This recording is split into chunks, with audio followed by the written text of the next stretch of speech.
Welcome to the Premier League preview show for game week number 16 here on the Commentary Hub, focusing on football, JB Sports and Commentary Hub 2. I'm Russ Vernon, I'm going to be the host, guiding you through the preview of the matches, and alongside me, is, as ever, is my co-host, Paul James. How are we doing this evening, Paul? You okay? Good, thank you, Russ. How are you? Yes, I'm good, thank you, Paul. Good to be back chatting all things Premier League with you this afternoon or this evening, depending where people are listening from, or morning. Not going to leave out people across the other side of the world that may be listening to this in their morning, afternoon, or evening, depending where they are from across the world. We're going to look at the results from midweek's action, and then we're going to take a quick look at the table before we get into previewing the matches which you can see on the screen for this weekend. We may touch a little bit on some of the matches and get Paul's thoughts and my thoughts on which has been the game of the round and which one has been the most impressive result as well. So let's take a look at the scores then from midweek on Tuesday. Finished Wolverhampton Wanderers 1, Burnley 0. Luton Town 3, Arsenal 4. That was covered here on the Commentary Hub, focus on football and JB Sports. The Commentary Hub 2 by the brilliant Paul James. Excuse me. On Wednesday, we had Brighton against Brentford, which was 2-1 to Brighton. We had Crystal Palace 0, Bournemouth 2. Fulham 5, Nottingham Forest 0. Sheffield United 0, Liverpool 2. Aston Villa 1, Man City 0. Manchester United 2, Chelsea 1. And on Thursday evening was Everton 3, Newcastle 0. And Tottenham 1, West Ham United 0. Just briefly, Paul, just touch upon a couple of games with you. I know you mentioned you can be your potential favourite or surprise result of game week number 15. But before you mention that, you was on commentary for the Luton Arsenal game. Just give us around about 30 seconds or so to let us know what you thought of that game, especially when Declan Rice headed home that late winner for Arsenal. Well, it was certainly one of the best games. Well, it was the best game I've seen this season. I think Luton made a real go of it. I felt they were a bit unlucky in the end not to get a draw. They spent parts of the game pressing Arsenal back and took the chances that they had when they got them. Obviously, they had some assistance and a bit of luck with David Raya not being on his best. But, I mean, you look at that goal by Arsenal, the winning goal, it was worthy of being a winning goal. The ball was crossed in by Martin Odegaard, and it was a beautiful cross. It was right onto the head of Declan Rice. All Declan Rice had to do was just direct it into the corner. It was absolutely superb football by Arsenal, and they got the victory as a consequence and went top of the league. Yes, and just to quickly, I know you were speaking off air as well before we went on air. You had a game which was your surprise result of the weekend, or of midweek, should I say. Which one was that for you, Paul, and why? Well, for me, it was Everton and Newcastle. 3-0 victory for Everton. I think Everton are doing remarkably well despite the pressure that they've now got under, losing those 10 points. I mean, if you add those 10 points back on, Everton are in the top 10. The interesting thing is that they've responded so well to this 10 points deduction. They've got the fans behind them. They've got the players motivated. Everybody is singing from the same hymn sheet. It may turn out to be for Everton that 10-point deduction might be the best thing that's happened to them in a while. Strangely enough, as odd as that may sound. Yes, absolutely. And we'll just quickly look at that table, as you mentioned there, Paul. Everton would be in the top 10 if it wasn't for the 10-point deduction. And people can see there they would leapfrog Chelsea into 10th with those 10 points added back on to them. 4 points behind West Ham they'd be as well. And they'd only be 10 points behind Manchester City as well, who, as you saw there, slipped to defeat in midweek against Aston Villa, who've climbed above them with that result. So big surprise with that there. We're going to quickly now move on and give you my favourite game. Honourable mention to the Everton Newcastle for the shock result. But for me, I know they've not won the last few matches recently, Manchester City, but for me it was the Aston Villa against Manchester City game. Yesterday Villa were playing well and unbeaten at Villa Park. But Man City, everyone knows what qualities they've got. Villa have got quality as well. I'm not denying that fact. But when you look at both squads on paper, and I know people probably shouting this and saying, Russ, games aren't won on paper. What I will say is, games not played on paper, shall I say. Man City's squad is much better, in my opinion, than Aston Villa's. And everyone probably going into that, bar Aston Villa fans, bar the odd people may have thought Aston Villa would get something from that game. With City missing Rodri, more people than not would have probably thought City, despite not having Rodri in, would have had that be more quality to beat Aston Villa. So I'm going to give Aston Villa v Man City the shock of the score of the round. We're now going to take a look at the preview match, some of the matches. But before we do that, let's just take a quick look. Excuse me, and let you know what's coming up on the channel this weekend. And on Saturday evening at 5:30, join myself, Russ Vernon in the presenter's chair, and Paul James will be in the commentator's chair as Aston Villa take on Arsenal. We've sorted out some of our FA Cup coverage for the third round. Keep an eye on the socials and we'll put out what games people are covering on the socials over the next coming days over on the Commentary Hub. Commentary Live 1 is the place to be for that one.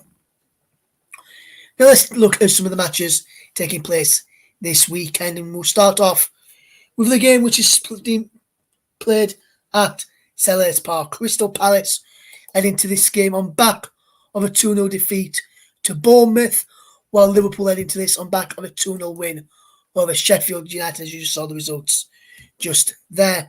Crystal Palace have been, up until the other night, Paul, had played very, very well at Selhurst Park, getting some good results at home, playing some good football under Roy Hodgson.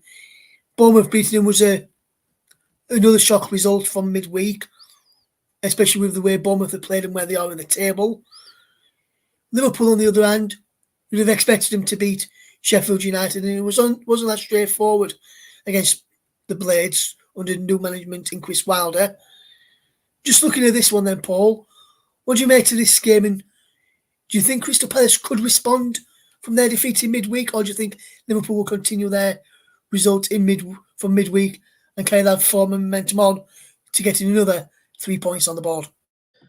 Well, you have to understand that Liverpool are in a rich vein of form right now. I'm just looking at their previous win rate. They're undefeated. And when I look at the last 5 games, they're undefeated and they've conceded very few goals. They've, apart from the Fulham game where they did concede 3, they conceded 1 against Manchester City and 1 against Luton. And in that time, they have scored. They've scored 11 goals in that time. So they're in a rich vein of form. As for Palace, they haven't won a game in 4. Defeats to Everton at home 3-2, Luton away 2-1. They managed to tie with West Ham, and of course lost at home to Bournemouth. To be honest with you, Ross, I think if I was a betting man, and I'm not, but if I was, I think I would definitely be choosing Liverpool. Also, in the more recent 5 meetings between the two sides, there's been no victories for Crystal Palace, albeit the last 2 games have finished draws. Yes, absolutely. Last time out to Selhurst Park, 0-0 draw on the 25th of February. Time before that was a Liverpool 3-1 win at Selhurst Park in head-to-head. Matches before that was a 7-0 win for Liverpool back in 2020. And last time you have to go way, way back quite a way back to 2014 for the last time Crystal Palace beat Liverpool at home. 2014 in the Premier League, 23rd of November 2014. Gale, Ledley and Jedinak on the score sheet for Crystal Palace. Ricky Lambert, remember him? He was on target for Liverpool on that occasion, who had likes of Martin Skirtle, John Lovren in the side, and even the recently retired, well, I say recently retired a few years ago, now managing out in Saudi, Steven Gerrard in their midfield did Liverpool on that occasion, with Shamak playing behind Gale for Crystal Palace with Julian Speroni. Remember him? Fantastic goalkeeper he was in goal on that occasion. And I think, like you, Paul, I think Crystal Palace won't get that wretched run will continue for Palace, and they will get on top spot, and Liverpool will have too much quality and depth to beat this Crystal Palace side. And just to point out on that as well, Ross, Liverpool are the second best defence in the league, I think, behind Arsenal. A measly 0.93 goals against average. That they're going to take some beating. I feel for Crystal Palace. I don't see them getting anything from that game, not at all.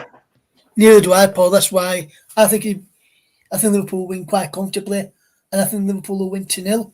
Well, I can't see Crystal Palace scoring against this Liverpool defence, especially with that record you just mentioned there with regards to the defence. We're now going to take a look at a game which involves the team that you follow, Paul, and I must say you're very neutral when you cover them on the TCL, but it's Burnley's trip to Brighton, and with Brighton, good run of form recently for them, especially beating Brentford at home. Now lost to Chelsea, but beat AEK Athens, beat Nottingham Forest, drew with Sheffield United, beat Ajax, drew with Everton, drew with Fulham, did Brighton, and Burnley on the other hand. Well, what can we say about Burnley, Paul? Other than this season, it's been a shambles. Only one win in the last few matches, and that win came against Sheffield United, which saw Paul Eckingbottom lose his job. Burnley will come into this on back of a defeat. Brighton will come into this on back of a win. For me, I can only see one winner in this one, and I'm sorry to say, Paul, I think it's going to be the Seagulls. I think Brighton will have enough to get past the Clarets, and the Clarets won't clip those Seagulls' wings as Brighton's sort of victory. What do you reckon? Yeah, I don't see this going any other way than a Brighton victory. Just looking at Burnley's statistics for the season, I mean, 2.2 goals against average. That's shocking. They've conceded more per match than Brighton have scored per match. Brighton have got 2.13 goals for. It's Burnley only have a 1 goal per game average. Still without Lyle Foster. Luca Colosio is out now for most of the season. It's the bad news continues for Burnley and its fans. It's miserable right now, and I honestly don't see anything coming from that game. If they can so much as get a point from that, they ought to rejoice, because for Burnley, no, they're in all kinds of trouble, Russ. All kinds of trouble. They are indeed, Paul. Yes, Colosio is the key guy for Burnley. Yeah, I know. Joking the other day, Paul, I mentioned that for me as well. Lyle Foster is another key guy. Do you agree with that as well? Do you think Foster and Colosio are two key guys? And obviously, you're also missing Jack Cork as well through injury. Lyle Foster, we know about him, illness. Hope he's been recovered. Not going to go into what kind of illness, because he's our player to do that here on the Commentary Hub, Focus on Football on JB Sports and Commentary Hub 2, and also Storm FM. And then Cullen is also a doubt. Cullen's a doubt as well for this one with a knock. How big of a miss will Cullen be, plus the other 3, if Burnley were to try and pick up something down on the south coast, down south of the Amex? Well, I mean, even with these guys in the squad, they're not doing very, very well. Lyle Foster is a goal scorer this season. They are missing him so much right now. Like I cannot emphasize it enough. Based on what I saw from Lyle Foster last season, I didn't believe he was going to be good in the Premier League. Boy, has he proven me wrong, and a whole bunch of others. He has been goal scoring this season, and the current state of play, as I understand it, is he's working on getting himself back again. But I mean, obviously, this sort of thing takes time, and it can't be rushed. As far as Jack Cork, Cullen, yeah, big losses too there in the midfield. It's I don't know. I think Burnley are going to go down this season anyway. I don't think there's going to be any doubt about it. They're buried at this point in terms of the way that they're playing defensively. They just don't look good right now. That's the problem. They don't look like they can compete. There are periods of time where Burnley play some really good football. We saw it all come together against Sheffield United. But then you look at the second half against Wolverhampton Wanderers and against West Ham, giving away that lead, Crystal Palace. It's really, really poor performances and don't look like they can compete. Now, we'll see how they get on tomorrow against Brighton, but I'll be honest with you, Russ, I'm not too hopeful that they'll get anything from that game, especially with the absenteeism as well. Yes, I don't see Burnley picking up anything from that one either, Paul. I think Brighton will probably win it, and I think they'll probably win it 0, mate, and I think it could be another heavy defeat. Probably an heavy defeat similar to what Burnley gave Sheffield United, should I say there. I think it could be that sort of a scoreline tomorrow, especially if Brighton play like everybody knows they can. We'll see. I don't know if it'll be 5-0, but I think at this point it's not looking good anyway. Absolutely not, Paul. Absolutely not.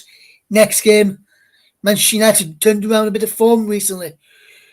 We won the last game against Chelsea, but before they lost 1-0 to Newcastle, very unlucky not to get a draw from that one. Beat Everton, beat Luton in the Premier League as well, beat Fulham. So in the last Premier League games, they've only lost one in the last 1, 2, 3, 4, 5, and won 2, and won 4. Only lost 1 in the last 5 in the Premier League. Manchester United, they're turning the form around now for them.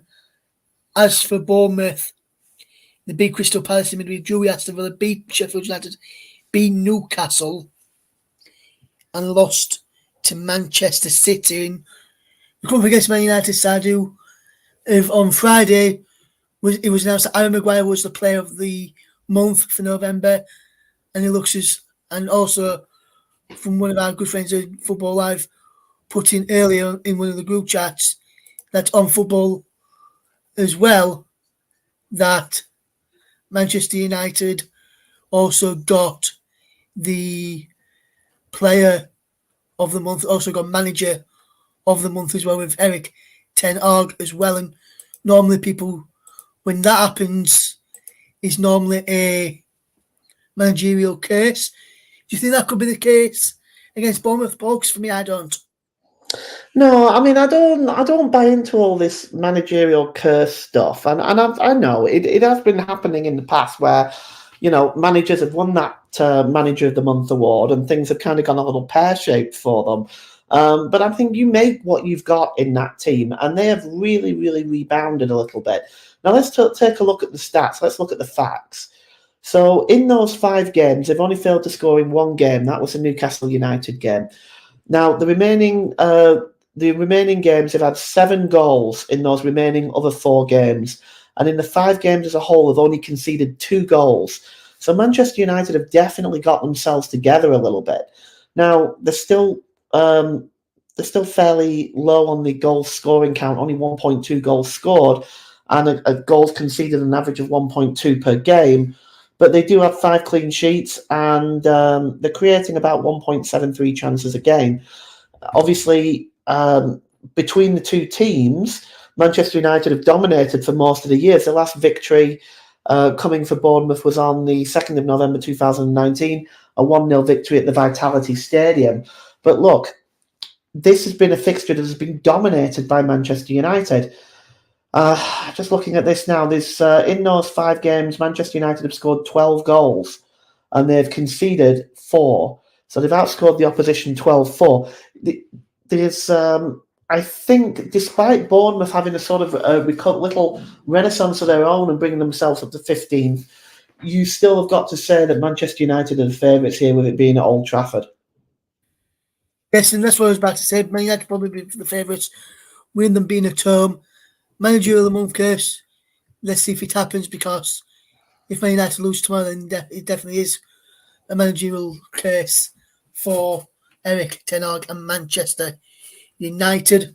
Yes, Bournemouth have played some good football of late. Very unlucky to lose in midweek. To draw against Aston Villa, could have probably won that one. Good to see them bounce back from that draw, which, if I was a Bournemouth fan or a Bournemouth player or coach, it would have probably felt like a defeat with the minute Aston Villa scored in, which was the 90th minute, through Ollie Watkins to get that draw. But I think Man United will have enough and too much to get past Bournemouth at the weekend. Next up, we're going to turn our attentions to another game and a team which is fighting against relegation in Sheffield United, taking on a team who sits in 11th, who can go above Chelsea in this game with a win.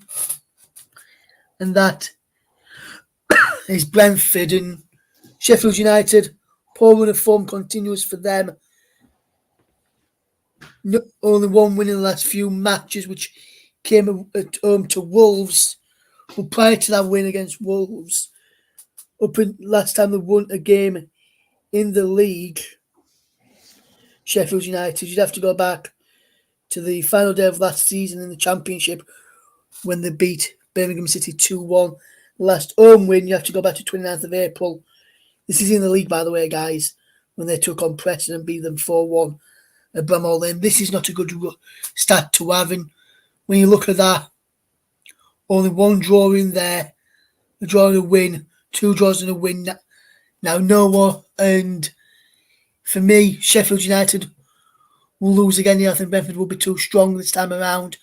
And I think Brentford will win comfortably 3-0. I'm going for there, Paul. What about you? Yeah, I would say so. I mean, just look at this. The average goals conceded per match, 2.73. That is scary. You can't survive in this league with that kind of statistic. And scoring rate, 0.73. Of course, they've had defeats like 8-0 at home to Newcastle, 5-0 away to Burnley. It's really, really not been a pleasant season for Sheffield United. And Chris Wilder, my goodness me, as he got his work cut out at Bramall Lane to try to fix this. And, you know, when I see a manager showing that kind of loyalty to a club in the way that he has for Sheffield United in taking over there, again, after he'd been fired, he obviously cares a lot about what happens to Sheffield United. I really hope he's successful. You know, you want to see that. You know, there's no loyalty these days between managers and football clubs and managers. So I would like to see him succeed. Honestly, I would, but I really don't see it happening. They're just not in a good position. They're conceding too many. They're not scoring. They've got a defence that is extremely leaky. Chances per game, they're only creating 0.67 chances per game. It's a terrible situation there right now. Whereas Brentford, you take a look at Brentford, you know, you got a 1.53 goals against average, goals for average, 1.4 goals against, clean sheets of 3, and they create about 2 chances per game. I mean, Sheffield United haven't had a single clean sheet all season. I agree with you. It's going to be a comfortable victory for Brentford, I'm afraid. I'm sorry to have to say that, but yeah, I think it's going to be as well, Paul. And like, I just want to ask you a quick question here, and then we'll move on to Wolves against Nottingham Forest. Do you think it was Obviously, we spoke about it in length the other day on the other podcast that we've done, and other preview and review shows with our guests. But do you think it was obviously everyone will probably say it's the right decision getting rid of Paul Eckingbottom for whatever reason, because he wasn't working for him for whatever reason in the Premier League. Maybe that was injuries. Who knows the reason to why he wasn't working? But one question I want to ask you was, do you think the timing was right to sack him when they did? Because for me, and in my personal opinion, Paul, I don't think it was the right timing to do it. I think if they were to do it, they should have done it, say, back in either September, October, or during the November international break. Not wait until the just before the Sheffield United game after losing to Burnley. Then maybe those games after the November international break, which was just the Burnley one, maybe, and if we go well in then, and a bit of time to work on the field while the international break, maybe he would have probably seen a better performance than what he saw against Liverpool. Yes, the limited Liverpool chances, but do you think he was obviously everyone will probably say it was the right time to get rid of Eckingbottom, right decision to get rid of Eckingbottom, but do you think it was the right time, or do you think he should have done earlier, which would then probably give him a bit more of a chance to stay in the division if they did it earlier? No, I don't think it would have made any difference. I honestly don't think the manager is the issue here. People will always turn to the manager. They always say, "Oh, it's the manager's fault. It's the manager's fault." But you've got a team there that just cannot compete at this level. And you could put Pep Guardiola in there. You could put Jurgen Klopp in there. Pick out your manager, Russ. Any manager in the world. Pick him out and put him in that dugout at Bramall Lane. And there's no way he's going to be successful. Yeah, I'll do it, Paul. And if I'm I'd have done it. And if I was successful, I'd have made you eat your words then and then. But I do agree. I don't think any manager would have been able to save Sheffield United this season. I think they was already going down. I think we've already seen two of the three teams that are already going down this season. If JB's listening to this, sorry to say this and sorry to say this, well, you're here as well, Paul. But I think Burnley is one of them. I think Sheffield United is the other, and I think the final spot could be a number of teams, especially with where Crystal Palace is dropping down the leagues and Nottingham Forest sliding down the league as well. So I think one of those potentially could get a final spot. Maybe Everton, depending if they get another points deduction. But I can't see with where the Everton are playing right now. We're going to move on now to the next game, and it's Wolverhampton Wanderers taking on Nottingham Forest. And news broke yesterday. I heard about it first thing yesterday morning.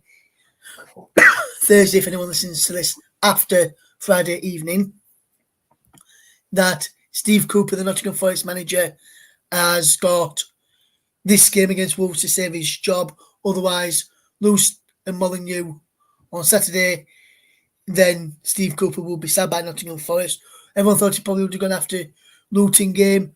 From what I understand, the board, Marinakis and Steve Cooper had a meeting on Thursday, and Marinakis and the board decided to give him one last chance to try and turn the tide and try and get the victory against Wolves. I don't see it happening, mind you, with the way Wolves have been playing recently compared to where Fulham are playing recently. Willie Bolling is out due to a muscular injury. Tyrone only out with a groin injury. And I'm really disappointed for Willie Bolling because I think, I'm not sure how he left Molineux, so depending how well he left, the reason he left and why he left, left Molineux to go to Nottingham Forest. I think he may have got a good reception when coming back, but we'll have to wait and see if that is the case. For me, I think Wolves will be too strong for Nottingham Forest. I think Wolves will win comfortably for maybe 5-0. And I think Steve Cooper will pay the price and be sacked this weekend. I'll just see what's this one going, Paul. And do you think Steve Cooper will be sacked after this weekend? Well, I'll get to Steve Cooper in a moment, but no, I don't think it'll be 5-0, Russ. I think this will be a much closer game than that. It is, after all, a Midlands derby. Looking at what we've got at Forest, so they are in a pretty bad state. I will agree with that. The two meetings that they've had in the Premier League in the last couple of years, it really hasn't gone particularly well for Nottingham Forest. They have been traditionally tight games. The first meeting at Molineux in October of last year was 1-0, and the return match was 1-1 at the City Ground. But you can see here the four defeats that followed the victory over Aston Villa, apart from the Fulham result, where obviously something did go terribly wrong at Craven Cottage, but you can see the other defeats here have been by one goal. 3-2 to West Ham and Brighton, and 1-0 to Everton. And Everton are pretty much an informed team right now. Wolves themselves have struggled a little bit, remember. Yes, they've had that 1-0 victory over Burnley, but in fairness, most teams have had joy against Burnley. So if you take that out of the equation, you've got 3 other defeats and 1 win, most notably against an also Spurs team, which is also out of form right now. So it's the Wolves bandwagon doesn't appear to be going without issue either. If you look at some of the statistics as well for both of these sides, they're similar in a lot of ways. 1.33 goals for average for Wolverhampton, 1.07 for Forest, and of course that's gone down in recent games. 1.8 goals against average for Forest, 1.67 goals against. 2 clean sheets for Wolves, 3 for Forest. Even chances created are very similar, 1.6 to 1.2. So there's definitely sort of a tightness there on how those two teams are gonna meet each other. I don't think it'll be 5-0. I think it's good. I think this one could be a draw, just based on the recent meetings between the two teams and the form between the two teams. Now, whether that'll be enough to save Steve Cooper's job is another argument. But I would say that at the moment it doesn't look good for Steve Cooper. But Steve Cooper is another one, right? That I want to talk about in terms of a manager that cares. And is close to the club, that he cares about the club. He understands the tradition at the City Ground. He understands the way that the fans feel about the club and the city of Nottingham as a whole. The look on his face, Russ, during that 5-0 defeat said it all to me. He was broken. And obviously the club means a great deal to him. And he held his hand up at the end of the game and said, "This was on me." Now, I don't know. Sometimes, maybe a change is needed. But I would say this: I hope he gets himself out of it, because again, like I said earlier, there is not a lot of loyalty between managers and clubs these days. I can understand that because clubs are pretty much ready to fire a manager at a moment's notice. So I can kind of understand why managers don't want to offer that same kind of loyalty back. But when they do, in this case, in Steve Cooper's case, they need. I think Marinakis and Nottingham Forest need to be as patient with him as possible. Yes, potentially, but lining up, I've seen a couple of names which they are lining up. One is former Wolverhampton Wanderers boss Julian Lopetegui, and the other is a man who beat Steve Cooper's side on Wednesday evening in Marco Silva, who's currently at Fulham. We'll get to Fulham in a short while as they take on West Ham this weekend, which is taking place on Sunday. We'll get that in a moment. We're going to take a break from previewing the match and remind you what's coming up here on the commentary up here this coming midweek, this coming weekend. On Saturday afternoon, join myself, Russ Vernon, in the presenter's chair, and Paul James, who you can hear from as well on this podcast tonight, for commentary, off remote commentary on the Premier League. Is Aston Villa against Arsenal, 17:30 UK time or 5:30 UK time in the evening for that game. Make sure you tune into that one and see who comes out on top and whether Aston Villa can get and close some of that gap back from Arsenal, move within a point of Arsenal as well, depending on how other results go as well. But we'll make sure you get to follow every step of the way with Paul James and the team here on the commentary hub. It's Aston Villa against Arsenal from 5 o'clock, where we'll potentially have the classified check on the results as well in the build-up to that one, as well. Join myself in the percentage check for that one tomorrow afternoon. We're now going to get back to some more of the Premier League action, and we're going to preview the game which we've just been announcing what's coming, the game that we're covering on Saturday evening. And it's no fair that I get my Arsenal correspondent for the TC Hub, JB Sports, coming up to focus on football, Storm FM, in Paul James, to tell us about this game and to give us his thoughts before I give you my thoughts. So, Paul, the floor is yours. Thank you very much, Russ. Well, Aston Villa versus Arsenal, Villa Park. You have to say that the Aston Villa bandwagon has been rolling on, and the football that they've been playing is absolutely first class. They're a real threat to Arsenal. Beating Manchester City in midweek, they didn't just beat them, they didn't park the bus and get a lucky break. They dominated that game from start to finish. They absolutely dominated Manchester City. They owned them. The score could have been 5 or 6 in the end. Yes, they dropped points on the road to Bournemouth, but have beaten Spurs and Fulham. So they've been on a massive improvement since the defeat at the City ground. Yes, they can move within a point or two of Arsenal. And even the most recent matches between the two sides, it's been mostly Arsenal who've dominated. But you have to say now, Villa are playing extremely well. Look at this. They've got a 2.27 goals for game, 1.33 goals against average. This is going to put Arsenal's defense really, really to the test. Now, they've only lost 3 games so far this season. Can you imagine Villa a year or so, 2 years ago, where they were sort of struggling between mid to the lower half of the table? This is looking more like the Villa team of the early 90s that really pushed Liverpool to the title and Arsenal to the title. And in both of those seasons, made it very difficult for Liverpool and Arsenal to win those championships. They have only 3 sheets. Now, if you look at Arsenal, defensively, Arsenal have been like a wall at the back. 0.93 goals against average. That is measly. 11 wins, 3 draws, and 1 defeat. Arsenal are a very, very, very tough cookie. But Ollie Watkins is on 8 goals, and Leon Bailey is on 5. So Villa are on fire right now. I don't know how I'm going to predict this one, Ross. Don't ask me to predict it, because I can't give you one, my friend. I can't give you a prediction for this one. This one is going to be very, very tight indeed. And I would encourage everybody to tune in and listen to this one, because this is going to be a great, great game.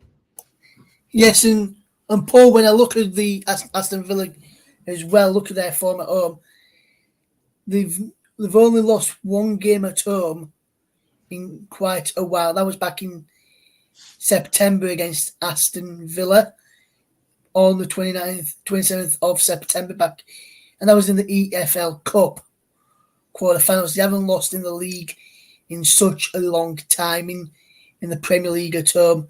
Last time they lost at home in the Premier League, you've got to go all the way back to 18th of February 2023 for the last time they lost at home in the Premier League, Aston Villa. And I'm going to test you now, Paul. Mm-hmm. Who do you think that defeat was against? Was it against Arsenal? I want to say it was. Yes, it was. It was against Arsenal. 4-2 the scoreline was. Goals from Watkins and Coutinho for Aston Villa, Bukayo Saka, Alexander Zinchenko, Emi Martinez's own goal, and Gabriel Martinelli on the score sheet that day. And all those players, apart from Philippe Coutinho, who I mentioned on the score sheet, could well be involved tomorrow. It was back-to-back defeats for Aston Villa on that occasion at home in the Premier League. Lost 4-2 to Leicester, and then they lost 4-2 to Arsenal on the 18th of February as well. But remarkable job since Unai Emery came in at Villa Park, transformed them into a very, very good side, and a side which no team wants to come up against and play against, because they know they're going to be in for a very, very tough game. We're now going to touch on Everton against Chelsea, who has got a very good game coming up, which is a very good match that we've got coming up on Sunday. With Everton's 10-point reduction, they would be above Chelsea in the Premier League standings, despite if they got those 10 points back, they'd go above Chelsea into 10th and move into the top half of the table, with Nottingham Forest moving would drop down. The teams that would drop down would be Chelsea, Brentford, Fulham, Wolves, Crystal Palace, Bournemouth, and Nottingham Forest. That's where they would be. They'd be up into 10th, and it'd be long day for us. I think it's going to be a close game, Paul. I'm not sure how to call this one either, Paul, so I'm not going to ask you to call it for us. But I think Everton against Chelsea will be a very, very good game. Everton coming into some good form. Chelsea coming into some good form of late as well. I can see this potentially being a draw, this one. I'll just see this one going, especially, but let's not forget, Everton did shock the Premier League and the world by beating Newcastle 3-0 on Thursday evening. Well, this one's a tight one because even form is very similar. Everton are undefeated in 5 right now, though. And I think they are on a rich vein of form. Sean Dyche doesn't have a fantastic record against Chelsea. The only victory, of course, coming in the year that Burnley made Europe, winning 3-2 at Stamford Bridge, a 3-0 lead at half-time as well. But Everton are just doing so well right now, and Chelsea are conceding a lot of goals. They conceded 4 against Manchester City, 4 against Newcastle, 2 against Brighton and Manchester United apiece. So they've conceded 13 goals in the last 5 games. Now, they've also scored 13 in those 5 games as well. Looking at what they've got here, they've got a 1.6 goals against average. That's high for a team with the type of quality that Chelsea has in its squad. Goals for 1.73. They've definitely got no problem in putting the ball in the net. But I don't know. I actually think that Everton right now, they're really on a high at the moment. Chelsea coming in from their 2-1 defeat against Manchester United. They didn't actually play too badly in that game, though, to be fair. Bit unlucky in the end. So we may see, it's going to be close. Like you, Russ, I don't want to predict it. But a win for Everton will really help them pull away from the relegation zone, and as they try to repair the damage of this 10-point deduction. But Sean Dyche is just doing an amazing job there at Everton, as he seems to do wherever he goes. As for Chelsea, they're going to have their work cut out. They're not going to find it easy at Goodison Park. Yes, absolutely, Paul. Absolutely, my friend. And going to move on to the next game now, which is Fulham against West Ham. And the Fulham game is going to be a very, very good one. It's a London derby. I'm not sure how I want to call this one, because both teams coming into this on back of good results. Fulham 5-0 winners over Nottingham Forest. West Ham 2-1 winners over Tottenham. This is going to be a very, very good game. I can see potentially West Ham winning it, but I don't want to call it either way, because I can also see Fulham getting something from the game as well. So I'm a bit torn on what I want to go for. Yeah, potentially what I'm going to do, I'm going to sit on the fence and I'm going to get splinters, Paul. I'm going to say a draw in this one. I can't split these two sides. Well, Fulham, and at the risk of being removed off Barry's Christmas card list, I would say that Fulham at the moment, they did have that 5-0 victory over Nottingham Forest, which was an amazing result, albeit Forest played very badly. Outside of that, they've had the victory against Wolves, but 3 defeats. Now, the defeats are not terrible because they were to good teams. 4-3 away loss at Anfield. They were very unlucky in that game. 3-1 defeat at Villa Park, and a 1-0 home defeat to Manchester United. Whereas West Ham have got 4 out of 5 in terms of it. They're undefeated in 1, and then 3 wins and a draw. And against teams like Nottingham Forest 3-2, Burnley 2-1, and Spurs 2-1. Has to be said, really, the Spurs result is a standout one of that. It's a London derby, it can go anywhere, but the last 5 games have not been pretty reading for Fulham. Losing 1-0 at Craven Cottage back in April, 3-1 at the London Stadium on the 9th of October of that season, and the season before, drawing 0-0 at home and losing 1-0 again at the London Stadium. So it's not really been an easy team for Fulham to play against. This one is going to be a tight one, but I think West Ham are going to steal it. Yeah, I think West Ham will probably edge it, but I don't want to call it which wave in this one, Paul, because both teams are playing very, very good football at the moment. Next up is Luton, who take on Manchester City.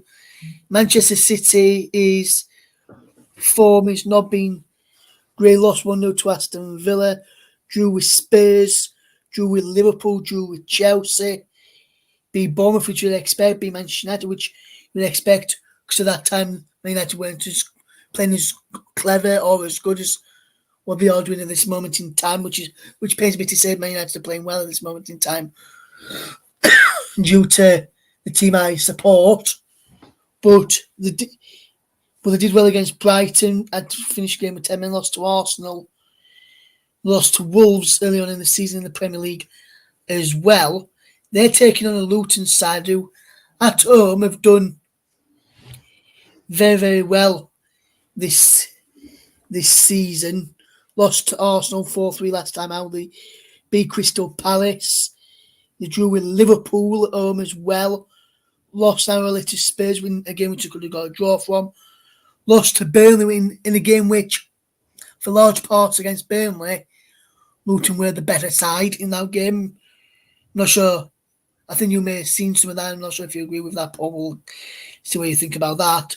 But they did a good, remarkable result against Everton, especially after what Everton have got doing at this moment in time. So they are playing some good stuff at home. And when they have lost in the last few matches at home, it's only been by a narrow margin, not being totally outplayed. But playing against City and playing against the other teams is a different kettle of fish. I see this one going, Paul, because for me, I think I trust City to bounce back. But on the other hand, I think Luton will give them a game as well. It won't be easy for City. No, I don't think it will be either, especially if Luton adopt that high press they did against Arsenal, because what I see from Manchester City, and I've seen it probably since the beginning of the season, is they don't like it when teams do that. They don't like the high press to City, and I think they struggle to deal with it. They're so used to, I think, teams standing off, dropping back into defence and parking the bus against Manchester City. Almost to say the amount of points that City have won just by being Manchester City. Teams will stand off them and they'll let them have possession, and they'll let City dictate the play, and they'll back off and park the bus in defence. I've noticed that when teams start to put them under pressure a little bit and press them a little bit, they struggle a little bit, and they're obviously a very talented team. So, I don't want to say that Luton are going to win, but I will say that if Luton adopt that high press, I think that they could put City under pressure. But I think realistically, the logical side of my brain says that this is going to be a comfortable win for Manchester City. Yes, that's what I'm thinking as well, Paul. I think Luton will push City all the way as well. And it may not be as comfortable as you say. But for me, I think it could be a comfortable win. But for me, I can see it being City running out winners, but it may not be as comfortable as you may think and others may think. We're now going to go to the final game of the weekend, which is Tottenham Hotspur against Newcastle United. Looks likely to be a fantastic game.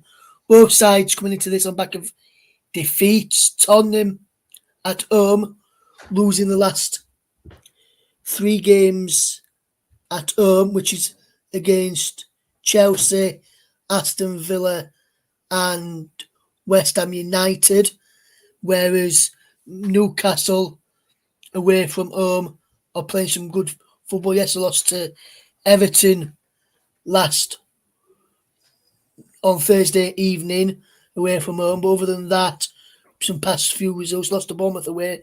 But other than that, they've been Man United away in recent weeks. Drew with Wolves, which is a tough place to go, and Molineux. Drew with West Ham away from home. Picked up some good results there. Paul, Newcastle playing some good football at the moment in time. I think last night was a blip. But how do you see this one going, my friend? Well, the Spurs are have gone from being a potential title contenders to wondering whether or not they're even going to make the top four, the way that this last run has gone for them. 4 defeats out of 5, 1 point out of a possible 15. And if you look at this as well, the defeats have come. In fairness, mostly the games have been against good teams. They lost 4-1 at home to Chelsea, 2-1 at home to Aston Villa, and then 2-1 at home to West Ham is probably the disappointing one, as well as a defeat to Wolves on the road. They need to turn this around, and they need to turn it around quickly because they don't want to fall too far behind. As for Newcastle, well, yeah, prior to the Everton game, they'd won 3 out of 4. The defeat to Bournemouth on the road is the only blip in there. And you can see they're another team that are just outstanding defensively for the most part. They've got 6 clean sheets. Now, they do have a 1.13 goals against average, but that's still pretty low. 6 clean sheets. Spurs have 4, of course. But Newcastle have been fluent in the goal scoring. 2.13 goals for. Spurs, of course, have got a 1.93 goals for, but a 1.47 goals against. And I think Spurs have been very leaky defensively lately. And I think Newcastle can definitely take advantage of that. And at least in my opinion, Alexander Isak, who's on 7 goals. There's also Callum Wilson, who's also on 7 goals. They've got a lot of attacking options of Newcastle. So this is going to be a very, very tough afternoon for Spurs. I want to say Newcastle will probably win this and extend Spurs' miserable run. Yes, and that's what I think will happen as well, Paul. I think Newcastle will probably win this and probably win it quite comfortably. I think they'll bounce back after that defeat. Because when Newcastle's lost a game this season, which I know they've not lost that many, but when Newcastle have lost this season, they've always bounced back in convincing style. You still have to go back to the Bournemouth game when they lost 2-0 away from home. They bounced back and won 4-1 against Chelsea. I know that was a St James's Pub, but they've always bounced back after a defeat. Newcastle this season, when they've lost in the league, so they've got that bounce back ability. They lost to Brighton, but then they went and beat Newcastle. Newcastle went to beat Brentford 1-0 as well. So they always seem to bounce back when they good results. Only back-to-back defeats they've had in the Premier League this season was back in September when they won 3 games, 3 straight defeats, which was against Man City, Liverpool, and then Brighton. That's the only time they've done that this season.